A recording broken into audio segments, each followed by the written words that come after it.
Hey, what's going on, Old Nation? Welcome to the Built for Playmakers YouTube channel. I'm your host, Kelvin Hunt, editor of ChopChat.com. ACC Championship Week. Let's get it. Man, excited for this game.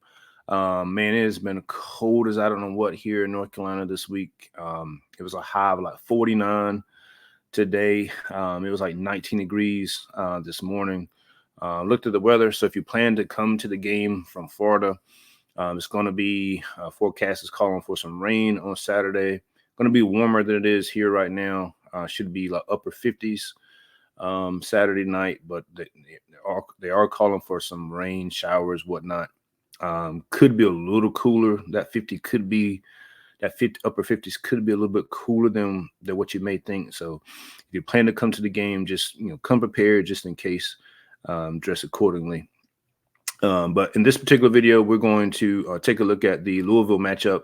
Going to look at what Louisville likes to do on offense. Going to look at some of the things that they do defensively. What I wanted to do was get a game that was sort of recent against an opponent that was somewhat similar to FSU, but also one where the Louisville offense did well, so that you can kind of get a sense for what they like to do. I chose the Miami game. Now, Miami's defense is good. It's not as good as FSU's, and it's not as disciplined as FSU's. And really, that is what cost Miami in this particular game. They just same thing that cost them against FSU, and just not disciplined. And Louisville took advantage of it. But I still like this matchup. Louisville is a good team. They basically, they're going to have a similar approach to Florida had, where they run the ball like 57% of the time. They want to stay ahead of the chains. They're going to run the ball, try to keep it third and short, third and manageable, and then get their quarterback Plummer on the move, or throw little screen passes. They don't attack vertically too much. They'll try to lull you to sleep and then hit you vertically every now and then. But if FSU plays disciplined and they tackle well, that is the key. They're going to have to tackle well in this game. They did a really good job against Florida, especially Keem Dent. He made some really good open field tackles. And so if FSU, if they tackle well and they play discipline, defense is going to be fine. Offensively, Louisville will sell out to stop the run. They're fairly stout against the run. And so I think this is a game like last year's, even though it's different personnel and different coaches. I think you're going to have to take advantage of their linebackers and their secondary. Their secondary gives up quite a few explosive plays. Their linebackers are nothing special. This is a game that I think Ja'Kai Douglas could have. Somebody like him could have a really big game.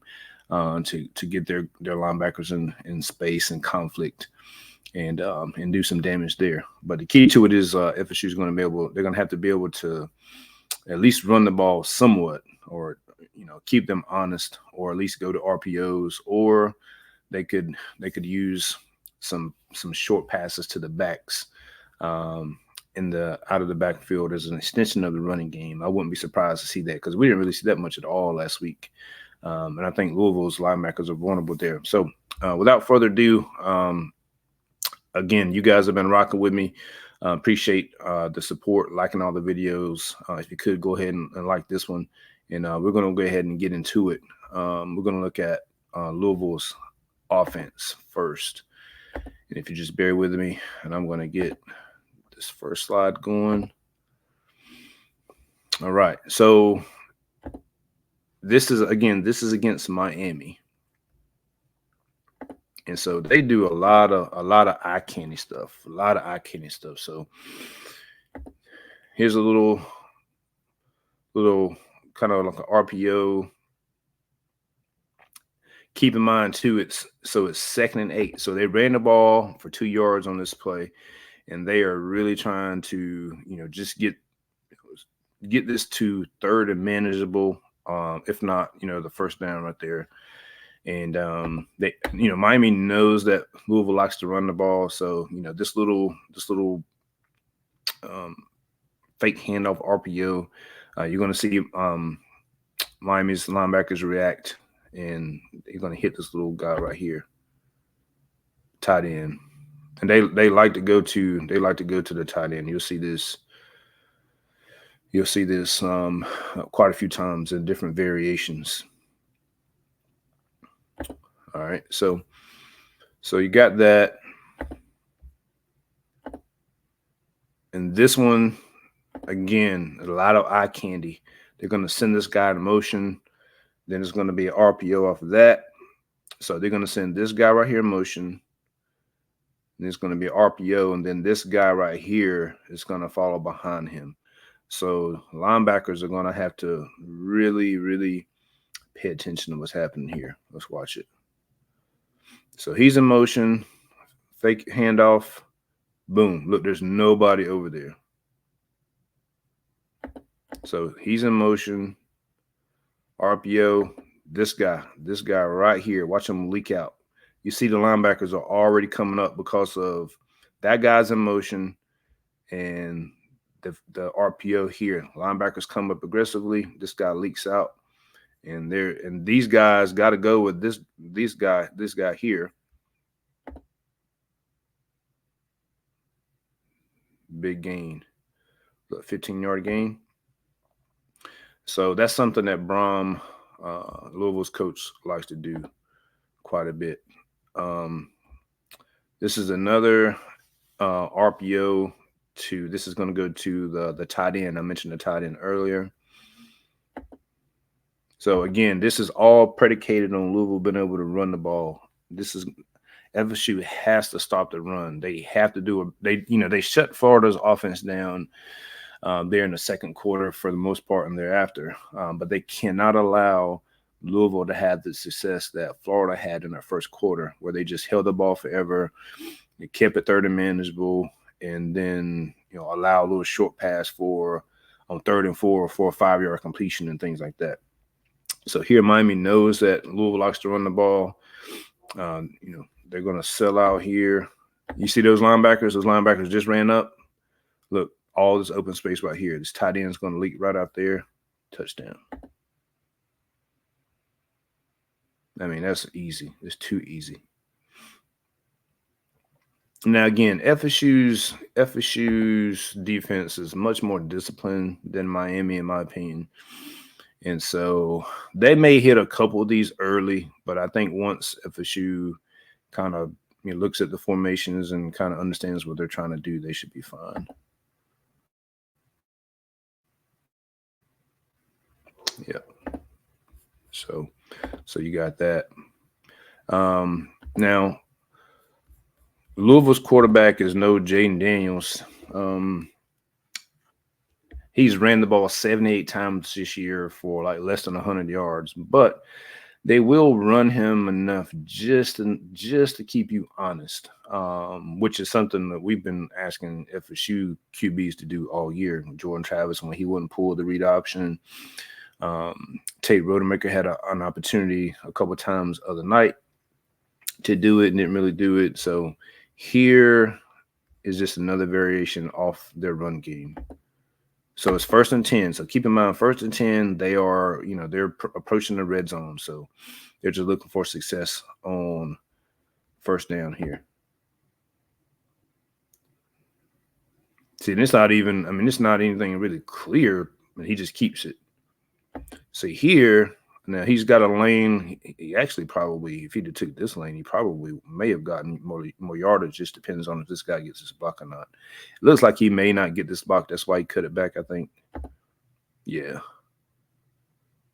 So again, look, you can tell he's nothing special athletically. He's not fast, but that's just something, it's just enough to keep it in the back of your mind that, he could keep it, especially on something short yardage. 3rd and 4, you may see something like this. So again, a lot of eye candy stuff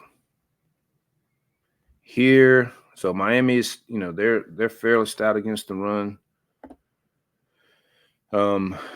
They scored a touchdown in this right here. Really is a missed tackle, but you'll see there's nobody See, there's nobody. This guy right here, but he's on this receiver, and this guy's going over here. This guy right here misses the tackle, and once he misses the tackle, it's off to the races. Now, this is something on the flip side that Louisville will do at times, and so with somebody like Trey Benson, if they can get through this first line, it'll be off to the races. So just keep that in mind as well. Yep. So he misses that, and he could have ran a gazillion yards if he wanted to.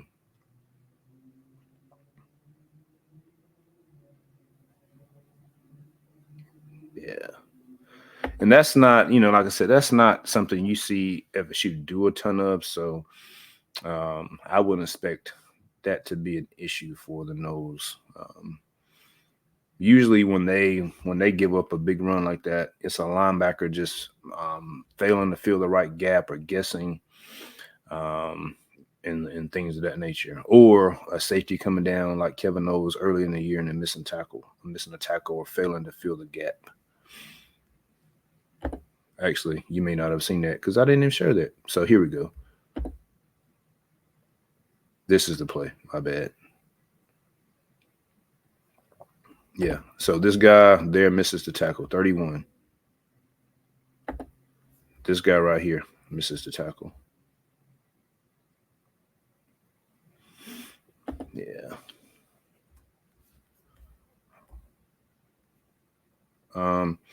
So this is a play that Louisville loves to run. And their offensive line does a good job of opening up this hole here. Now, we covered this in the last video with Trey Benson not allowing his blockers to set up first and then hitting the right gap, right? Look at this hole he runs through. Nobody even touches him.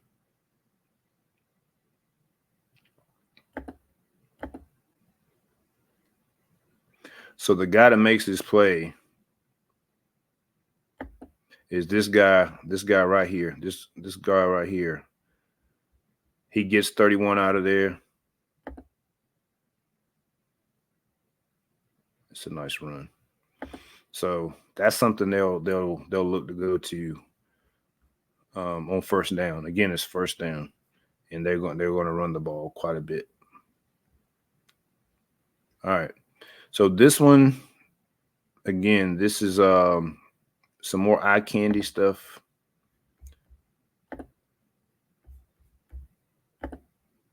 So here, jet sweep fake toss, QB keeper. So again, you got jet action coming across. They're going to fake the toss to the running back, and watch what these guys do.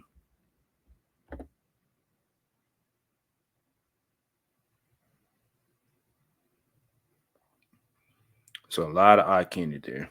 Got missed tackle in the hole. Got to tackle well in this game. This is another instance of a fake toss. This one's going to go to the tight end. So here they have guys out wide there. Miami has what's it 1, 2, 3, 4 guy here. Bring a guy down. Miami brings a guy down late into the box.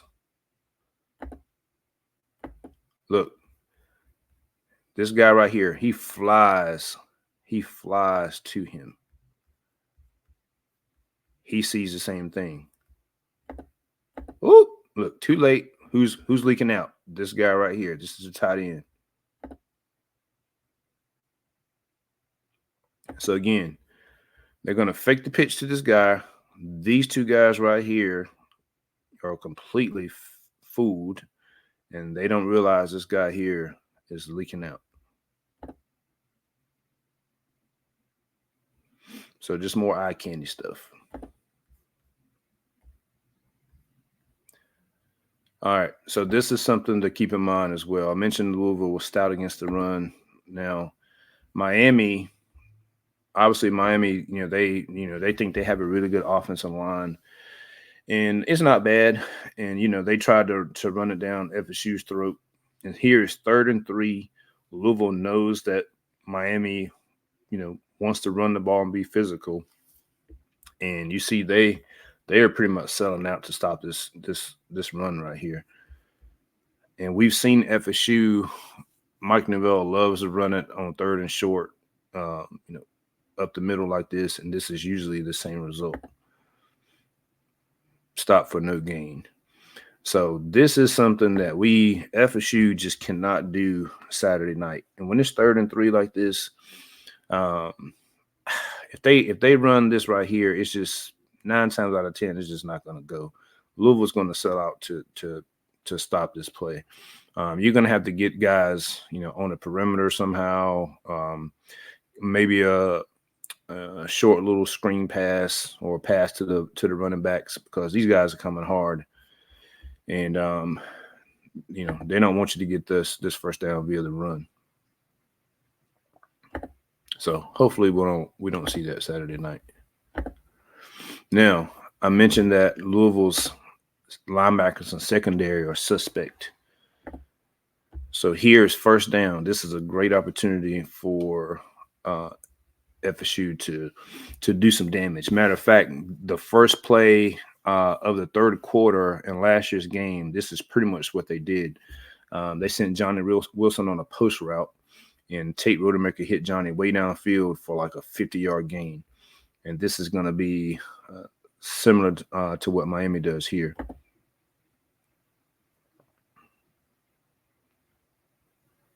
Boom.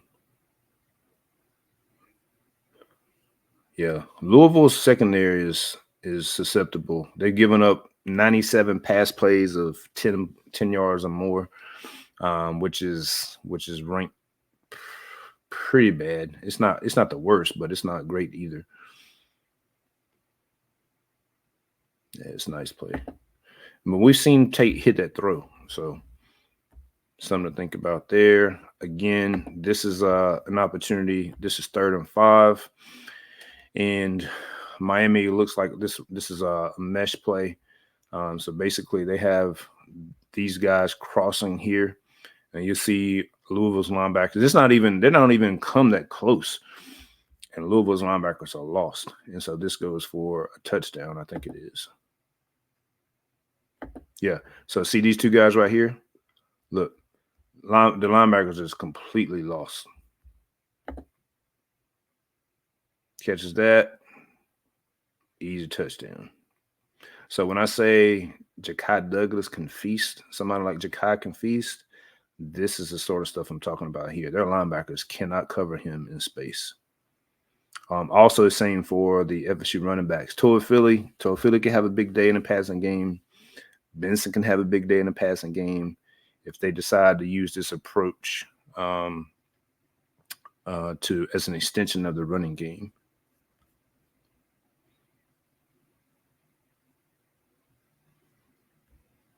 All right. So here again, Louisville, they will give it up. If you can get through that first line of defense, they'll give it up. Similar to Florida. So here you see they bring this guy. Van Dyke sees the guy coming, so he knows to give this. And once that guy misses that, hole opens up. Trey Benson takes this to the house.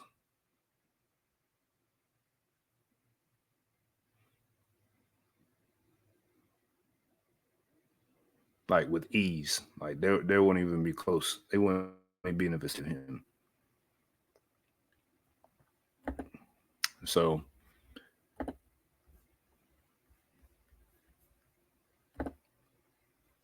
and then this is another 3rd and 5. This is a play that Miami loves. Miami loves those little slip screens and little pick plays.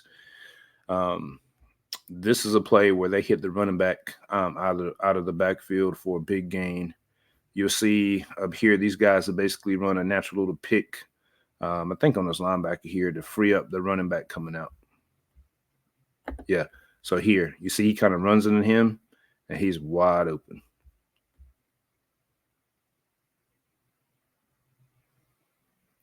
You see it in real time. So RPOs will be big against these linebackers. It was last year. Getting the ball to the running backs in the flats will be big if you can't run the ball successfully. I'm not saying totally abandon the run. I think Mike always makes a commitment. You kind of have to try to run it at least so that the RPOs will work if you decide to go that route. But yeah, so that's kind of the matchup that you'll be looking at with Louisville. You have to stay out of third and forever against Louisville. They do have one really good pass rusher who has, I think, 11 sacks. I think his name's Gelati or something like that. And Tate isn't the most mobile guy back there as far as elusiveness and escaping the pocket. So he can't just sit back there and hold the ball forever and wait for somebody to come open downfield 4 or 5 seconds later. As I said in the previous video, if I'm Mike, I'm telling Tate, look, count 1 1,000, 2 1,000, 3 1,000, and take off. Don't just sit there. The last thing you want is a strip sack or something like that, because Louisville, they will turn it over, but their defense does force turnovers as well. They are +3 in a turnover margin this year. They've generated 19 turnovers, I think it is. They've turned the ball over 16 times. So, just give or take with them, but you definitely don't want to give away a possession against this defense and against this offense, because they can kind of milk the clock the way they approach offense. So again, you're going to have to stay out of third, have success on first and second down, stay out of third on long situations against this team. And you're going to have to convert some first downs, because Louisville, I think their third down completion or conversion percentage is about, I think it's about 31%, something like that. So they're good on third down, and you're going to have to convert some of these. Unless you're just hitting explosive plays downfield and moving the ball in that fashion, so can't have 3rd and 17s this weekend, guys, because Louisville's defense is much better than what Florida brings to the table. But Louisville does like to rotate their defensive line, so they do have some depth there. They don't have much depth at linebacker and in the secondary, though. So again, that's where they're vulnerable. Like I said, defensively, I think FSU, once they settle in and figure out what Louisville's ultimately trying to do, Adam Fuller usually does a really good job of making adjustments. I don't think Louisville will score more than 20 to 24 points. FSU hasn't allowed more than 24 points this year, and they faced offenses. Obviously, LSU is better than Louisville's offense, but they face offenses that are comparable to Louisville and held up, really well. And again, Plummer's he's not anything special back there. He's not going to run for 100 and some yards on you like that. And so if FSU can stop the run, I think they'll do a really good job of limiting Louisville's offense. One also caveat is Louisville's special teams is nothing special either. Wrote about that on Chop Chat on a post Wednesday. Their kickoff coverage is not very good. Their punt return coverage isn't very good. And their field goal kicker isn't very good. He's missed several makeable kicks. I've seen him recently too. He's like 17 of 23 or something like that.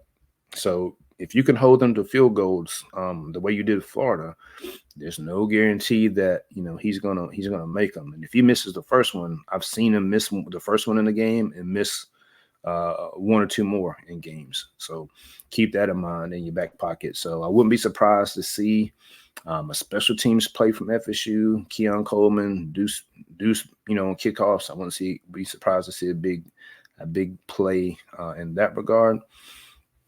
And yeah, so I like FSU in this matchup right now. They're 2.5 point favorites. I think Tatum played better this game. You won't have the atmosphere of the swamp. And I think with that experience under his belt, these guys really want to win this championship for Jordan. And congrats to Jordan for winning the ACC Player of the Year, Offensive Player of the Year. Well deserved. I wrote before the season started that he was the best quarterback in the ACC. A lot of people thought I was crazy because they were saying, Drake May probably has a higher upside, as far as NFL quarterbacks, but as far as college ready, I always felt Jordan was the better guy. Also, he doesn't turn the ball over near as much as Drake May does. So FSU had 25 all ACC guys. Hey man, that's getting it done. And who says FSU doesn't develop high school players? So if you count the guys that Mike Norvell inherited when he first got to FSU that came from the high school ranks, 11 of the 25 were from the high school ranks that made all ACC in some fashion. So man, I like FSU to win this game. I think it's going to be a good close game. If FSU can have some success early, if they can find some offensive success early, I think that'll go a long way to them eventually pulling away from Louisville. If they have success early, I can see them beat Louisville by 10 points or more, possibly. If they don't have success early offensively, it's gonna be a grind. So I'm gonna say it's gonna be a close game. I'm gonna say 27-20 FSU in this one.